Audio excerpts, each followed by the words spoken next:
Oh, I am a guy from a place, Time City, Bit Marquise, the Vandal Marquise is the name my mama gave me. I'm up early. I'm out on the road. I'm headed to a space where people are really great. I am leaking from this pimple. That sounds wild. A pimple popped on my face this morning. That's the morning update. My face is slightly ashy. I'm up a lot early. I have a beanie on and a t-shirt. It's not actually cold enough to have a beanie, but I'm wearing hats again. I think that's an interesting thing. The hairline is what some would describe as horrendous. So I am experiencing these things. I'm laughing. I'm grateful. I'm blessed. This morning is starting well. Just a lot on my mind. I've been thinking about the comfort a lot of folks have in ignorance. Like where I'm from, okay, we be ignorant about certain things, quote unquote, right? But the things you don't want to be ignorant about, like that's where the discomfort comes from. You don't want to be ignorant about who got a gun on the block. You don't want to be ignorant about who's selling weight on the block. You don't want to be ignorant about certain things, right? I think that's what's so funny in culture. That's like what extends into hip hop. Like people be like, well, I know who has the most stats. I know who got the most Grammys. It's like, bet. But do you know who low-key tied to the underground in a city? Do you know who is the reason for extortion in the game? Do you really know what's going on in these streets with the youth? Do you know how many kids are dying in these cities because of drill music? Like, do you know how the deaths in Chicago extended into other cultures? Do you understand that aspect of the game? You understand like earlier parts of the game, like when OGs are mentioned, like when Mobb Deep is on the radio and Shook Ones is out, every nigga they know got camo on, and like you might get in a fight just because somebody want to look tough. Like it's going to be a lot more fights. Like, do you know what the culture come with? Do you know what Bling Bling era did? When you take the piece of gum out the wrapper, and it was a peppermint joint, it was a spearmint, and you take that full and you put it on your teeth. Do you know that part of the culture? That's what I really don't think people like. That's the ignorance that I really think is wild. That's the ignorance that go overlooked. It's like, bet, you know who produced this album, you know who's credited, you know music theory, but my nigga, do you know what Baltimore is like when K Swift is on the radio on a Friday night? Do you know how Virginia feels about Pharrell and Timbaland? Like, do you know how you get to shape culture because of your artistic creativity? And oftentimes we starting in our mama basement with it. We starting in the most humble of realities. And then we get to go be a director, creative director for Louis Vuitton.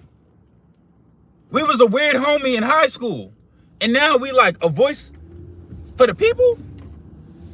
So when we make a song like I Am Not Your Savior, shout out to the doc, I am not your savior, it's to speak on that reality. Do you know the wars we fight within ourselves so that we don't bring it out to you? Do you know the books we read before we even think to call ourselves a poet? Do you read Between the World and Me by Ta-Nehisi Coates? Do you read Miseducation of a Negro? Do you go read the Bible and scriptures and have to like see how this aligns in a way that can serve your community and actually check in on yourself and do that character development? Do you go stand in that mirror with some honesty, some truth, and look at more than just the pimples? And maybe you look at the reasons why you even feel a way about you having pimples on your face. Like the world gotta stop because you got a pimple. Like where the gall, the ignorance, the arrogance. I can't go have a day now because I've got pimples on my face. I'm ugly. Oh, word. That's what made you ugly? That's what made you ugly? The way you look made you ugly? It wasn't the way you was acting? It's not your character that's actually controlling whether or not you're attractive? It's not the energy you coming with? Shout out Nacho Bangers. Shout out to businesses in my city created by black men that aren't expected to make the businesses. Shout out to businesses in my city that provide a space that is a direct example for the youth and adults and community. Direct example for community. Well, you see black men doing business, feeding community, quite literally feeding community, and then also having good energy on the other end of it. Shout out Keeping Hopes Alive. Shout out for my kids. Shout out We Responders Incorporated. Shout out to Joy Education Foundation, trying to get some literacy in the youth through virtual means, taking these current day technologies and saying, you know what, let's expand on that. And that's based out of Detroit. That's based out of the mind, that starts with the mind of a black boy who doesn't feel seen in the literature he's reading and want to expand on that. Shout out to that, always and forever, and then some. Like, man, this morning, I got thoughts on my mind. Let me see. I'm in a state of euphoria. I'm gonna just keep playing. I mean, don't celebrate too loud, right? That'd be the part. Don't celebrate. Don't get braggy, right? I gotta be conscious of that as well. But I just been sitting into that. Like, I'm watching some of the reactions and it's telling. Like, I don't look at the way you. I don't see how people think they're gonna hide behind the people they love. The people they idolize. You're not hiding behind them. You just showing me who you are. So anybody that's like, oh, this is whack because the beat is mid, you're weird. This is whack because it's not something that's got replay value, you're weird. Like, what? You want a club anthem when we need truth? We need truth? I'm not gonna sit here and say, affirm completely that everything is a factual statement, but it's a lot of moments of clarity. And that's what I've always been grateful to artists like Kendrick, Prince, Jay-Z at times, Common, Kanye. There's a lot of artists that commit to truth. I mean, it's funny. I do my best to listen to everybody. So that extends beyond black culture, but I'm black. So I want to hear brothers talking about truth because it makes me grateful for my experience. Like I said, no disrespect to other cultures, but these are cultures I was birthed under. Like when I joke with people like, what is grandma playing on Sunday? And you don't know what grandma playing, it's kind of awkward. Or what you say grandma playing is don't align with what my grandma was playing. Is like, we're going to see the world a little differently. Just off of what we were raised on culturally. And that's not a bad thing. That's not to belittle anybody else's culture. It's just to say that like, the culture that I'm from, gotta jump through hoops to prove that it's valuable. And that it's not less than anybody. Or that it's not ignorant and vile and debaucherous. So I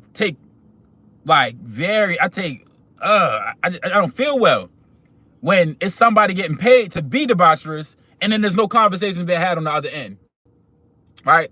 And you get paid to be the coon. You get paid to be the shuck and jive, but we don't get to have a conversation like, okay, well, Delma was a dance student who actually did get to go to a university because of her dancing ability. They didn't stay in the projects for the rest of their life, right? Okay, JJ, with the gift of gab, found a way into a marketing agency where he actually did become a sales associate and became one of the top salesmen in the Chicago region, in the honor of his father who died as a construction agent, as a construction worker.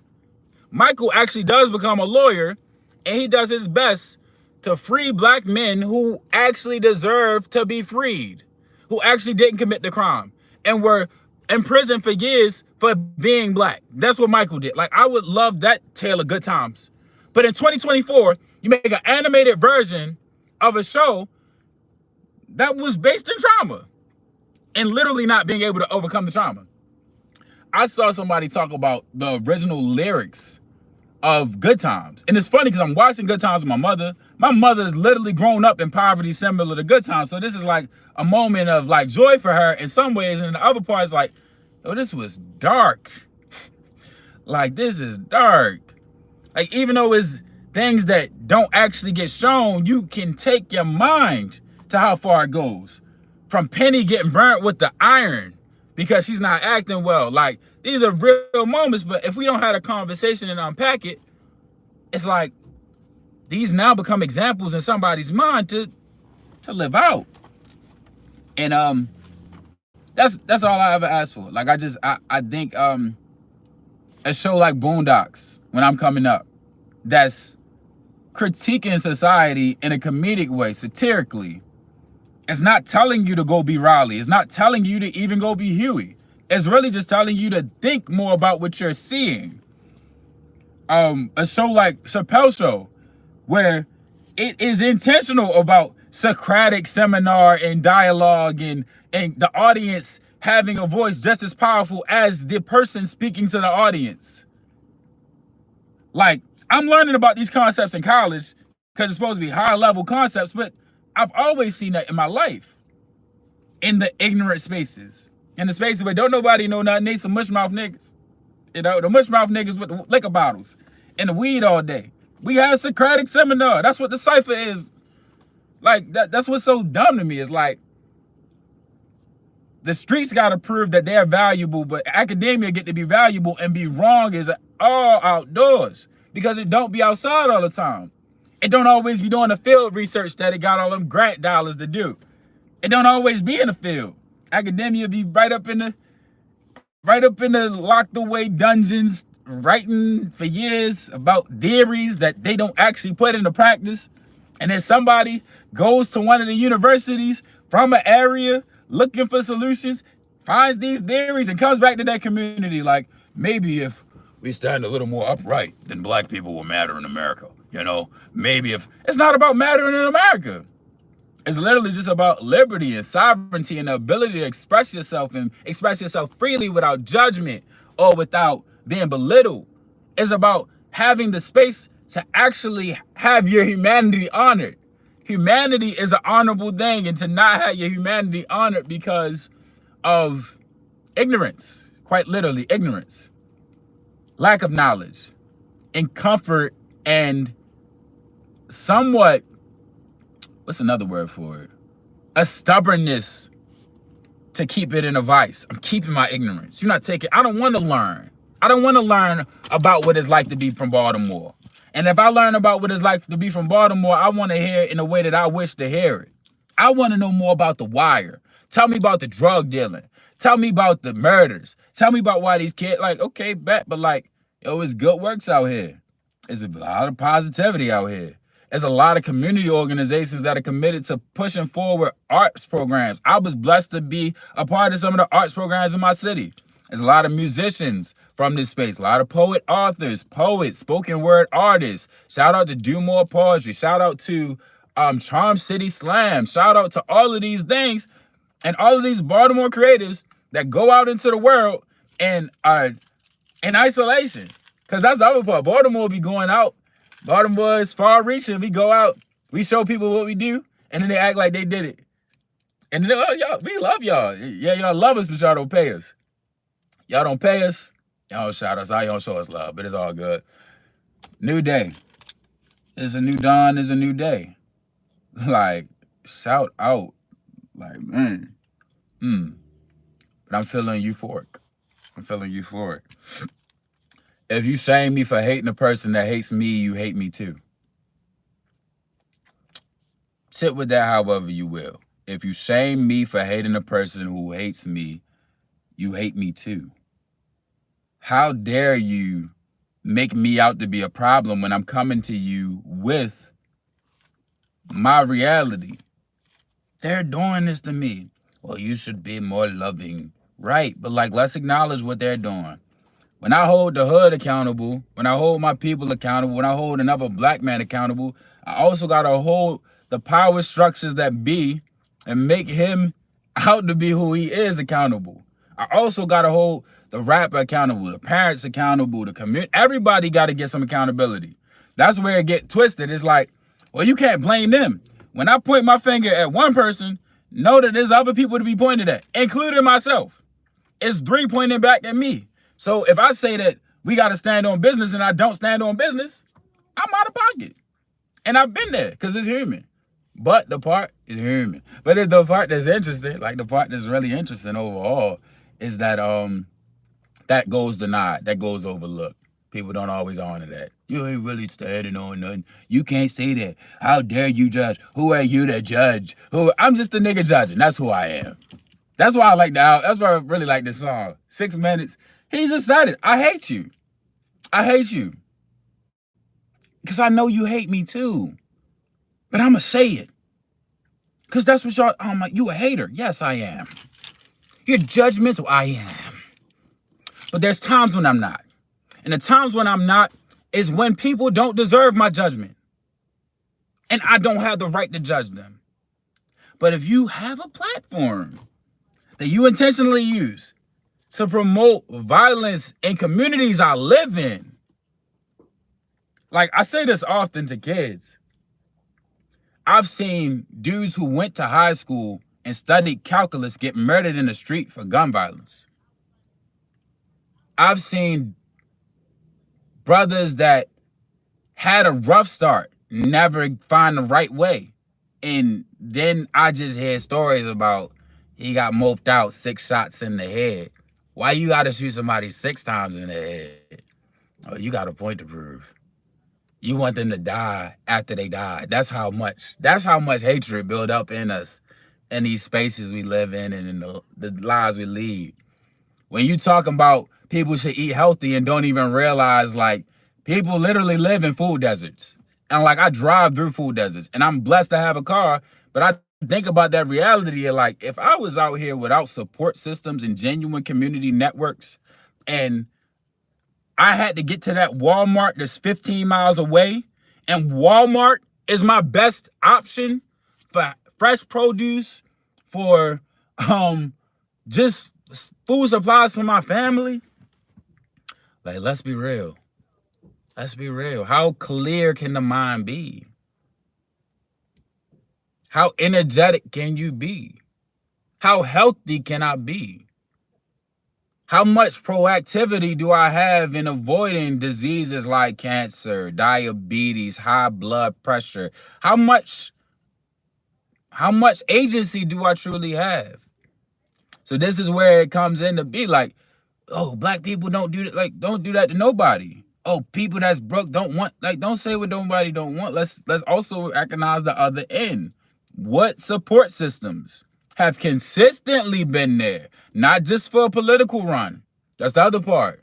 For a political campaign, all the support systems are present. Oh, we had this available, we had that available. Y'all just started fucking advertising it, and you changed the name. It was a different name 3 years ago, but your campaign fresh now, so it's a new name.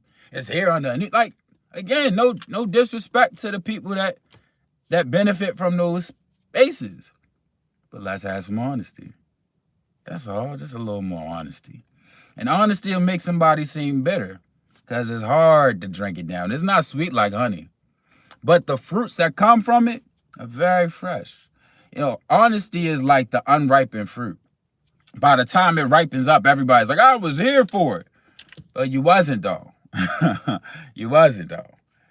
Like, everybody, oh yeah, we should have been freed the slaves. It's like, nah, y'all kept slavery around since like 1776. You wrote the Declaration of Independence in 1776, and it took almost 100 years for the Emancipation Proclamation to come through, and that wasn't even the full freedom of the slaves. And I'm saying the slaves, that's not my ancestors. That wasn't even the full freedom of people in my ancestral lineage. Think about that.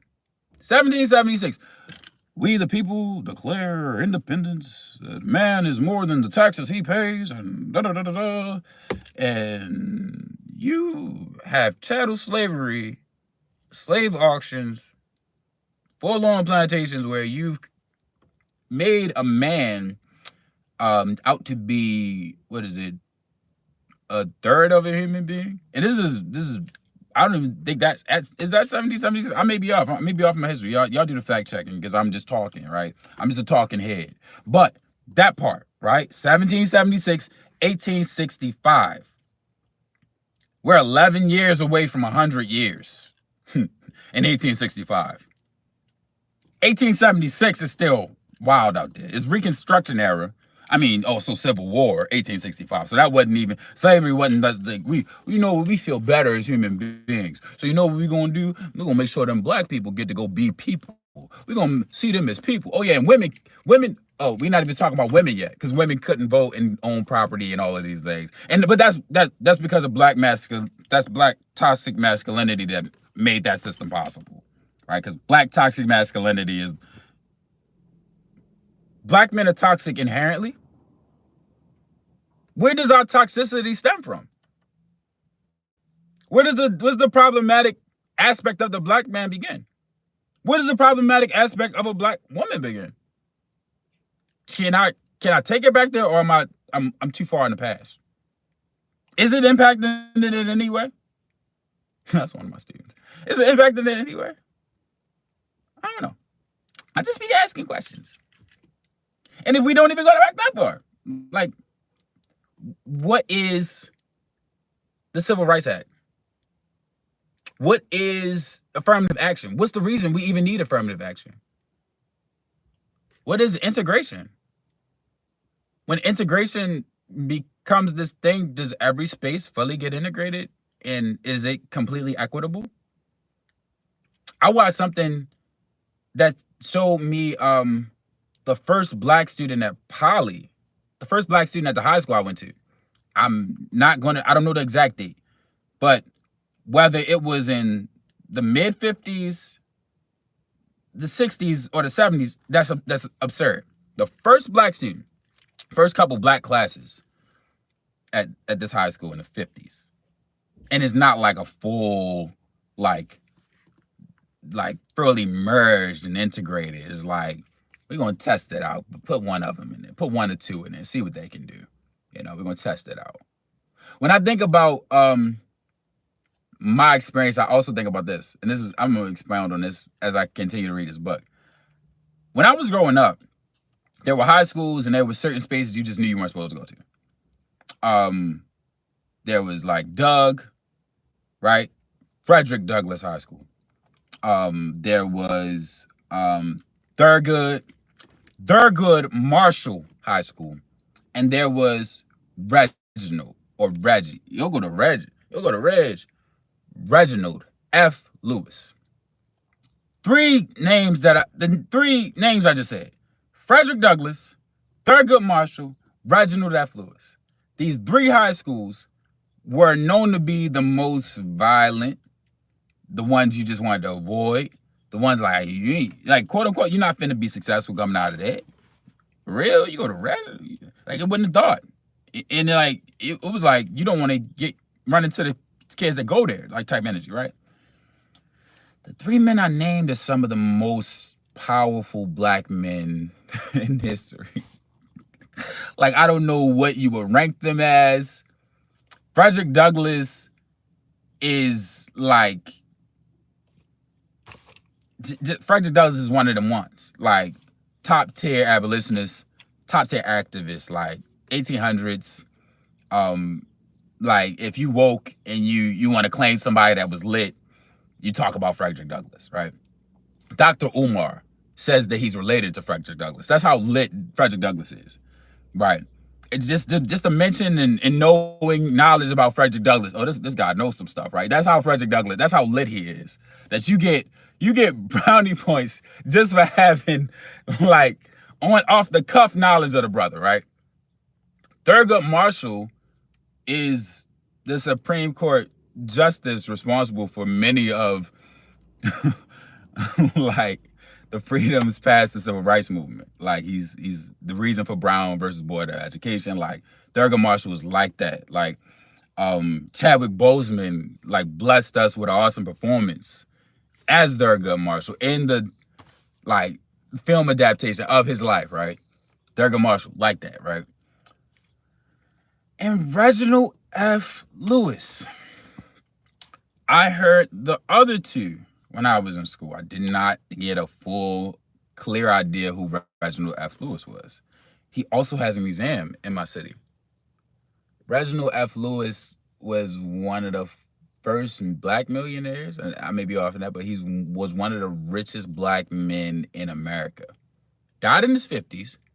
He's from West Baltimore. One of the richest black men in history.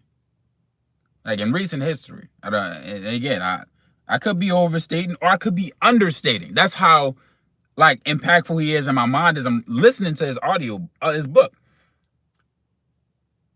Owned food distribution spaces. He started owning grocery stores. He went to Harvard Law School, was one of the first to go. He went to Dunbar High School.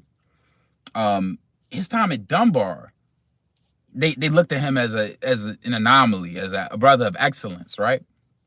It's things that I'm hearing him tell peers in the book. There's a friend of his who wants to be a broadcaster on the radio. And the friend's like, oh, I couldn't do that. He's like, why can't you? Oh, they won't let me. Who is they? He said, who is they in the 70s? Like, in the 70s, right? Driving a sports car in the 70s. He got the two-door. He got the two-door joint. He rolling through West Baltimore to Dunbar. And the other part that I'm giving you, right? Dunbar is a East Side school. So, West Side dude comes to East Side school already at a disadvantage. Where, like, people looking at him like, oh, this West Side, uppity, bougie. Oh, he got a car. Don't even know he worked for it. Don't even know his background. Don't even know he used to humbly serve people in the Roland Park area, and I may be off for some of these details, but he was humbly serving people with his family, because his family was working in that space of I guess like butler service type of waiting on individuals, but as individuals of high status. So seeing these things firsthand, going to these country club type spaces and waiting on these individuals gave him reference for something beyond his experience. Who's stopping you from being great? It's not even a white man, truthfully. It's the lack of references. Who stops you from getting references? You. I point at me, but you stop you from getting references. I am the only one stopping me from getting references. My father took us to Germany when we were young. The references I took away from Germany don't always relate to the ones my siblings did, but we all do things differently in our lives because we saw what it looks like to be in Heidelberg, Germany at a very young age. And the reason we were there was not because we were rich. We didn't travel that far because we were just well off. My father saw an opportunity for his children to go do something that, like, we don't have an idea we can do yet. Why don't you have a passport? Passports are like $100, $150. You get a passport, you keep it for the next 10 years, $15 a year. If it's $150,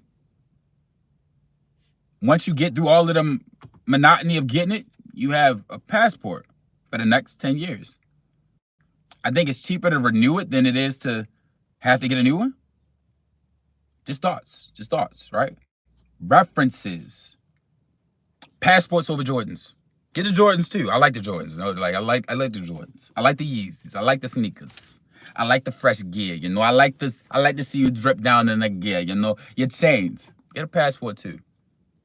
Get a passport. Learn the language. Go visit the country that you're learning the language of. Right? Go immerse yourself in some cultures. Try some new foods. Get your own references so that people don't keep telling you what life is and you get to define it for yourself. That's the blessing. That's a blessing like no other. I love art because without having to go anywhere at times, like this device allows me to sit anywhere in the world and get references and make whatever meaning I want out of those references. But it also gives me the ability to just take somebody's experience for face value and add no meaning to it. So as I always say, one day made better is made greater. I'm uplifting you to be in a world that cares. If I keep it to myself, I think that is unfair. The joys we are given are best when shared. Visionaries never die. Legends survive. The seeds we sow daily, we get better with time. This flight is leaving at 8:23, and I just want to wish you all a great experience. Go have a beautiful day. We're built in private. We're blessed in public. Whether they like it or love it, the process is trusted. Shimmy, shimmy, y'all, shimmy, yeah, shimmy, yeah. Give me the mic so I can take it away. Back on the